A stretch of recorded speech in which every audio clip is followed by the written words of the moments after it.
Okay, for this video, I just want to cover some of the information about our move in our, new house. So, in the last video, again, I had mentioned that we were originally going to be moving up to a much bigger, nicer house up in Antipolo. It was going to cost us like $15,000 a month for rent. Uh, Luckily, that did not go through. I'll probably talk about that in the next video, but essentially, a little while after that move fell out, my wife found a listing for another house that looked like it might be something that we'd be interested in. Came to take a look at it, and while it's not the best living conditions, it was still much better than what we were previously in, and it was still close to our, within our budget and everything. So we weren't going to have to like drastically shift our budget around just to be able to move in here. So where we are located is probably around a 20-minute tricycle drive south of where we were before. We're kind of like up on a hill, little gated. It's not really a gated community anymore. I would say maybe in like the 1980s or 90s, this place had been actual gated with security and all that, but long since then, this has pretty much just turned into a normal neighborhood. There's no more security or anything like that anymore. Homeowners associations, all that kind of stuff is gone. But the main thing is the house that we are in now is a bit different than what we were in before. So the house we were in before was more like the guest quarters, the help for the main house. So before, where we were at, you had the much larger main house, and then they had a separate garage, and then above the garage was a house. So it was just a one-bedroom house with a kitchen and a bathroom, and that would have been like where your driver, your maid, or whatever would have lived. So our house was literally above the garage. So you had to go down these concrete stairs just to go out your house. And I didn't feel comfortable raising a baby or small child in that type of environment where you've got the stairs and all that stuff. I didn't want to have to deal with that. Stairs and steps and all that in houses here are not built the same way they are back in the US. They're dangerous. Like, even adults can fucking die if you miss a step or you trip or something like that. Like, it will fucking kill you if you fall down the stairs here. It's concrete and metal. There's no carpeting. There's usually not like solid rail. Like, it's going to mess you up pretty good. So I didn't want to have to deal with that. And at the same time, it was just a one-bedroom house. We wanted a little bit more space than that. The old house we were in, we didn't have any air conditioning. We could have installed an air conditioner, but it was going to be pretty expensive to do, and it would have been kind of a hassle with all that. The house that we are in now is a two-bedroom. It's bungalow style, so it's just all on the same floor. So we have our normal inside kitchen. Then we have what they call the dirty kitchen. It's kind of the outside portion. So you've got that little area there, which is where like your burner for cooking and all that would be. There's a sink out there if you want to use that for like pots and pans. They have the normal kitchen in here with a small little dining area. We have our main bedroom. We have the second, what you would call a bedroom, but it's what we use for like the office. So this is where I have my computer. So we have some of like our pantry storage, boxes and other kind of storage and stuff like that. Like, all that crap's all in here. So, I've got our phone and internet over here, but this is where I spend my time. So this is where I've got my computer. I've got a bunch of my storage and stuff like that. So that's pretty much what we've been using this room as. My computer area and storage and stuff. It's a pretty decent sized living room, and that's where Vina has her computer desk set up. It's where she works from and stuff. It's also like where the kids will go and play and everything. So it's not a big house, but the fact that it's a two-bedroom and it's a single floor, you don't have to go up any stairs and all that. Right outside, where it used to be kind of like a driveway, the room that I'm in actually used to be part of like the driveway parking area. At some point, the owners put up a wall, and now the driveway area is not really big enough for a car. You fit like a tricycle or motorcycle up there or anything, but you've got that little area outside still within your gate around the house. So you do have some area that you can go outside if you want to just go out, sit, you know, whatever. So it does have more options, more features than the place we were in before.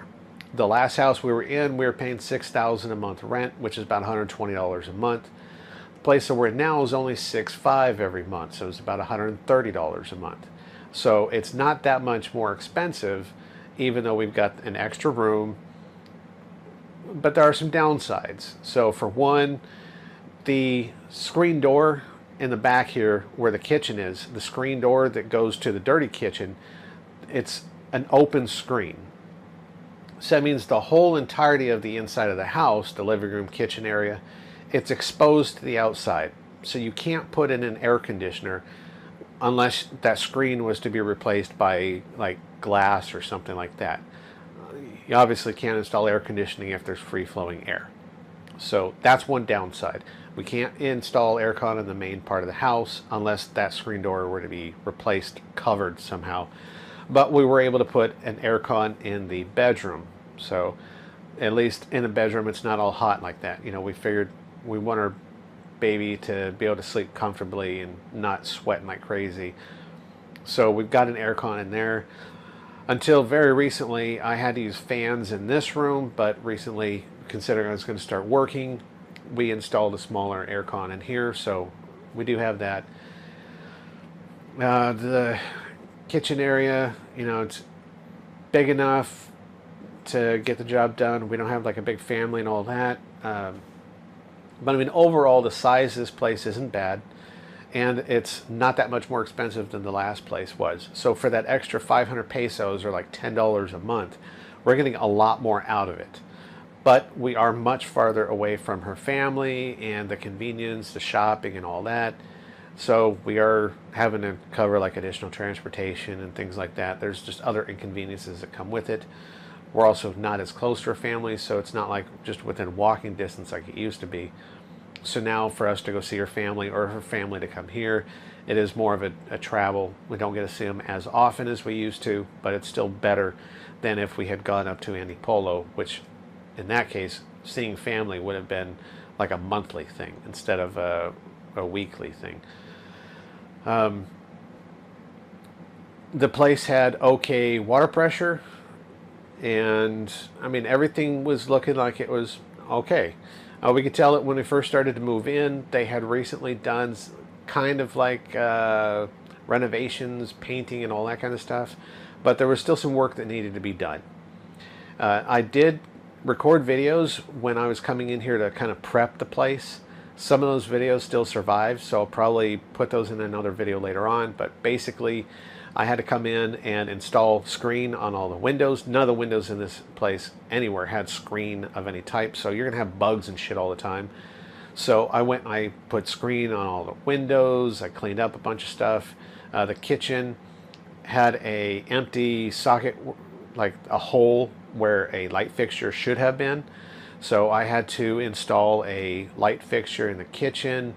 There's just a whole bunch of stuff that I had to come in and do by myself to kind of prep the place for us to move in. They don't really clean, so I had to come in and literally clean everything. So basically I stayed the night here by myself with, you know, just no air conditioning or fans or anything like that. I just came over with a cooler that had some food and drinks, and I was up all night. You know, I had a sleeping mat on the ground in case I wanted to sleep, but I think I got maybe an hour of sleep. It just wasn't comfortable. But I worked throughout the night just making the place good enough for, you know, for us to move in. We've had a lot of issues since we've moved in. Plumbing was one of the big ones. It was a fucking nightmare joke. So if you can kind of see in the video, this blue pipe, that's our fucking plumbing now. So essentially the plumbing in the house had a leak somewhere, and instead of them coming and fixing the plumbing, what did they do? The plumbers decided to run all new pipe. And instead of like just replacing the old pipe, they left all the old pipe intact. They just ran new, and it's not even metal pipe, it's the plastic PVC shit. They ran from the outside meter, drilling holes. So now every room has this fucking blue water pipe, plastic PVC, whatever water pipe, running along the floors into the bathroom, then over into the kitchen. So it's exposed. If there's a leak in this pipe, it's going to be all over the fucking place. Dumbass idea, but that's just the way that they did it. The owner is notified when there's issues, and it's if it gets fixed. It's the absolute cheapest method possible by the most absolutely retarded fucking person you can imagine. Again, the standards here for, like, if you want to hire a plumber, do they have to actually be trained and certified and insured as a plumber? Fuck no. And some dude just thinks, I know how to do plumbing. I've played with pipe before. And they've got, you know, tools, cheap made in China fucking tools they got at one of these hardware stores. But all that crap, if they want to say, I'm a plumber, and they come in and do some slap job fucking work, all right, there's your plumber. You're electricians. Get this. So this house, we got a circuit breaker. Now, where I come from, usually the way that you do your electrical wiring is every room has its own separate breaker. That's the way it works. So if in this room, if there was a short in the top light or a socket or something like that, the breaker for this room would trip. All the rest of the power in the house would still be fine because that's not having a problem. So if you need to fix something in here, you've still got lighting and electrical and all that in the rest of the house. So if I need to run an extension cord for like an electric drill or a light or something like that, I can run it from the kitchen so that I can work on the stuff here. Not this house.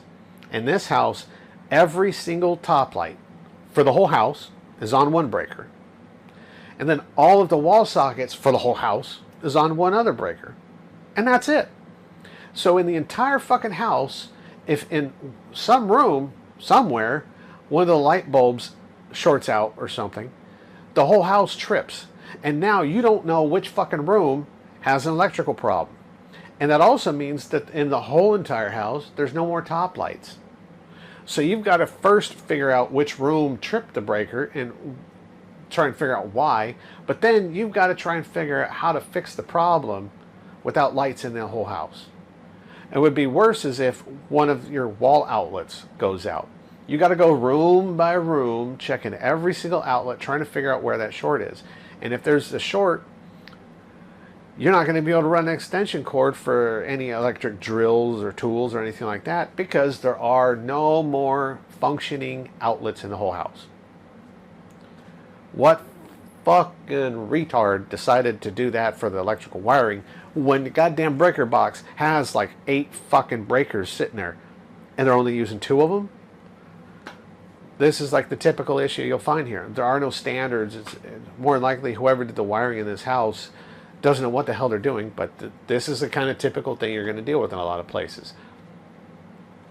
And there's no real easy way to fix it. But I mean, there's just constantly problem after problem after problem. Shit's falling apart. We're seeing that like paint and sections of the wall are bubbling off because the concrete walls, there's leakage, and instead of them fixing the leakage problem, instead they just decided to cover it up so that we won't know about it, so they just painted over it. And then 6 months or a year later, we finally start to see bubbling. Like, what the fuck is that? Oh, okay. It's too late, man. You already got your lease and everything. You're fucking... And it's up to them if they're going to fix it or not. Usually what they'll do is they'll just come in, scrape that shit off, put some more paint on it. They're not addressing the root cause, which is like leaking, whatever. So now that we've been here for 2.5 years and we're seeing just all these problems popping up, we're constantly getting the landlord like, hey, look, we got a problem that needs to be fixed. This is your house. If you don't fix it, your house is going to fall apart. You won't be able to rent it to anybody. You need to fix it. You know, we're doing the best we can, taking care of everything. We're being very good at keeping up on the house and the maintenance and all that. But this is something you got to deal with, something you got to fix. They're saying that we're not allowed to go fix stuff on our own. It's got to be through them, through their people or whatever. But she don't want to fix it. And if she does, you get the absolute stupidest people you could ever imagine on the planet coming in and attempting to fix things. I could go on and on about all the problems and the FUBAR fucking ways that she's got this stuff being somewhat fixed when she wants to fix it. It's pretty much come to the point now where the owner wants us out. She's seeing that the house is falling apart. She knows she doesn't want to fix it properly. She's going to do the same thing she did with us. They're going to do like a temporary patch over, make it look good, bring in a new person. And when that person starts noticing the problems, okay, they leave, you just keep repeating that process. But we've been here long enough, we see these issues, she wants us out. She's got this thing where it's like, well, she's going to fix it, but we got to be out first. Why? The repairs that need to be done, we don't need to leave. You do the repair and that's it. We're here, we're paying the rent, but probably because they think, well, maybe they can raise the rent more or this, whatever. But yeah, we're not on good terms with the owners because of that. And still, I mean, the house has so many issues. Like, we want to get out of here, but we can't. That's one of the reasons why I'm trying to get a job, so I can make more money, so I can move into a better house, hopefully something closer to where her family lives, move back to that area, but just get a better house that's still within our budget. But right now, we can't do that until I start working, because our money is just extremely tight. As in, like, no savings every month, and at the end of the month, we're still, like, searching for cash on the side or something like that. But that's like our current housing situation. Some of the benefits, though, of this place, obviously, the bedroom that we have is just big enough that we were able to get a queen size bed. You know, that's like my requirement. I want a bedroom that I can fit a queen size mattress. So we've got a queen size bed in there. You know, it's good enough for all three of us. Yeah, our first time parenting, we didn't get a crib early enough. So our daughter got used to sleeping in bed with us. And when we did try to shift her over to sleeping in a crib, you know, we went and got a really good crib. She didn't want it. She didn't want to sleep on the crib. She wanted to sleep with us. So now, still, same thing. She sleeps with us. She just absolutely refuses any kind of a crib or a separate bed or anything. So we all have to kind of share the one bed, but queen size, good enough space. But yeah, the bedroom's big enough to have the queen size bed, and we still got room for some stands, like for clothes. It works. And then this room here, it's not a bedroom. We use it for the office and for storage. I mean, you can see we've got quite a bit of boxes. You know, I've got my boxes from the U.S., I've got my luggage, and it's got a bunch of stuff in there. We've got a bunch of her stuff. You know, just we've got our storage and everything in here, and we've still got space that if we wanted to throw down a mattress for an extra person to be able to sleep, we've got that.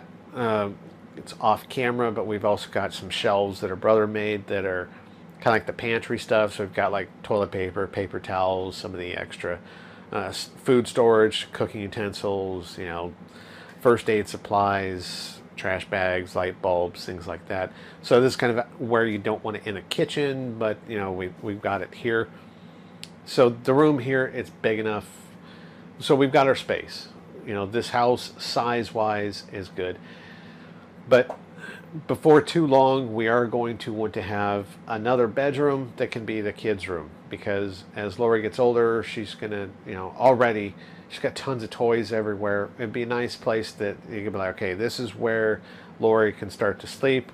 We'll try and get her into the idea of sleeping in her own bed, having her own bedroom, which is also her playroom, so she can be in there with all of her toys and be able to play and all that kind of stuff. So we want to get to that point. And even if we're not quite there yet, we still want to get to that point where we're ready. So even if she doesn't want to sleep in her own room, at least she'll have her own playroom that's not the floor of the living room. You know, she can go in there and play, you know, and be able to like store her toys and her clothes and all that. And just, it would be a lot nicer to have that. So going from a 2-bedroom to a 3-bedroom will be beneficial.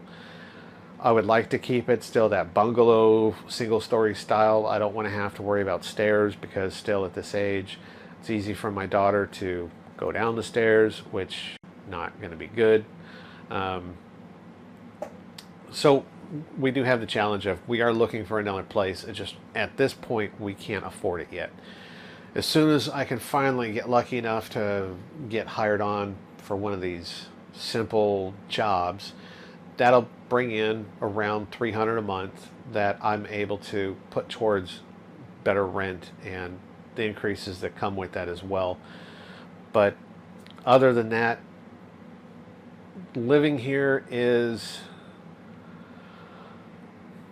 better than it would be if we were in an apartment or a condo. But for the price, I mean, this is still relatively cheap compared to a lot of the other housing options. You know, some of the other places, you're looking at 10,000 plus per month, which is, you know, well over 200 a month. That right now is still outside of our budget. So, yeah, a lot of challenges to deal with. A lot of it is with the construction methods of the houses and with the owners and lack of wanting to do repairs or maintenance properly. A lot of that. A lot of it, though, is from the house design, construction, and the issues that we have to deal with that. And, you know, the house is falling apart and they don't want to fix it properly. But that's all some stuff too to be covering in another video, just so you guys can get a good idea of that. I think that's pretty much just what I want to cover with this video, is our housing situation and moving in here. When we first started living here, things were going good. Wasn't great, like there were still things that we needed, but it was still better than where we were before, and we saw a lot of potential. We were like, okay, this can be good. This is a place that we can stay for another 5-6 years at least. You know, we'll work with the owners to upgrade and take care of things. But I would say after about 6 or 8 months of being here, then we started noticing issues, and we started seeing the owners' lack of interest in properly fixing things. Once we hit about the 1 or 1.5 year mark, that's when things really started to tank, going downhill. But we knew we didn't have the money to move out. We just had to kind of make the best with what we could. And now at the 2.5 year mark, it's like, all right, we got to get the fuck out of here. This is just not working out. This is not going to be good. And if the owner is actually telling us that she wants us to leave, her excuse is so she can properly fix things, but no. It's because she doesn't want a tenant that's going to complain about the problems. She wants to just cover up the problems and bring somebody else in here. And then by the time they notice the problems, it's time for them to leave and somebody else. Just repeat the process. So, yeah, we definitely want to get out of here. Just making that happen, not going to be good. Also, where we are living here, because we are farther away from the family, we're not within walking distance of family, we're not walking distance of different shopping and stuff. I'm not getting out as much, and I'm not losing weight like I was hoping. You know, I was hoping that I'd be able to get transportation, you know, get a motorcycle or something by now so I could start going to a gym, getting in better shape. Financially, that hasn't been allowing that to happen. We're too far from any of the nearby gyms for me to like walk to it or something, just because of the situation of how we live. So that's one other reason why I would like to move somewhere that it's just going to be a little bit more convenient for transportation, to where, you know, I could go spend, you know, 100 pesos or like $2 a day for transportation to go back and forth to a gym. Gym memberships here, not that much. I think some of them I've seen like 7,000 or 9,000 a year, which is about 140 to not even $200 per year, which is pretty good. You know, that's like roughly less than 20 a month, which is fine. You know, I used to have a YMCA membership that was 50 or 70 per month. So being able to have a gym, obviously the gyms here aren't going to be nearly as good as a YMCA with the pool and all that, but still being able to go in, you know, have access to fitness facilities to exercise, work out, lose some of this fat shit that I've built up over the last decade. I need to get rid of this because I need to get in shape. And it's not easy to do where we're at. I mean, here most of the time it's just I stay at home all the time. And it's not comfortable. So, yeah, if anybody has questions or comments or anything about our current situation, some of the stuff that we have to kind of deal with, things that you might want to consider, go ahead and let me know. Thanks.